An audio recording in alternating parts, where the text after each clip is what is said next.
ഈശോ മിശിഹായ്ക്ക് സ്തുതിയായിരിക്കട്ടെ.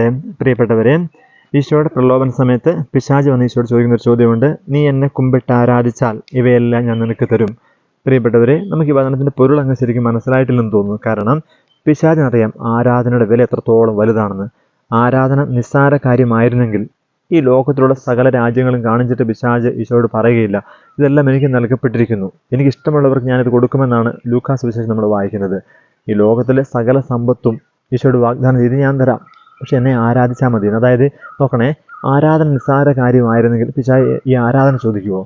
ആരാധനയുടെ വില എന്താണെന്ന് പിശാചിനറിയാം, പക്ഷെ നമ്മൾ ദൈവമക്കൾക്ക് ഇത് മനസ്സിലായിട്ടില്ല.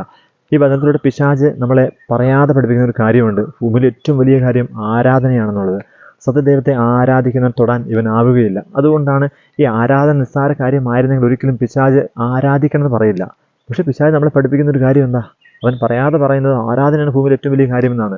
കാരണം സത്യസന്ധമായ ദൈവത്തെ ആരാധിക്കാൻ തൊടാൻ ഇവനാവില്ല എന്നുള്ളത് തന്നെ. അതുകൊണ്ടാണ് പിശാച് പറയുന്നത്, എന്നെ ആരാധിക്കുക, ഞാൻ ഇതൊക്കെ തരാമെന്ന്. അതായത് ഇപ്പോൾ ആരാധന മാറ്റാൻ. പ്രിയപ്പെട്ട, ഇതിപ്പോൾ ശ്രദ്ധിച്ചോണേ, ആരാധനയാണ് ഏറ്റവും വലിയ കാര്യം. നമ്മൾ ആരാധകരാകാൻ വേണ്ടിയാണ് ഈശോ നമ്മളെ സൃഷ്ടിച്ചത്.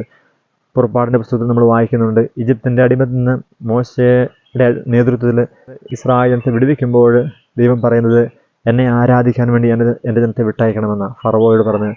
എന്നെ ആരാധിക്കാൻ വേണ്ടി എൻ്റെ ജനത്തെ വിട്ടയക്കണം. പ്രിയപ്പെട്ടവരെ, നമ്മൾ ആരാധകരാണ്. ഈശോയെ മാത്രം ആരാധിക്കും. പിതാവും പുത്രനും പരിശുദ്ധാത്മാവും ദൈവത്തെ മാത്രം ആരാധിക്കുന്നവരെ നമുക്ക് മാറാം. ആമേൻ.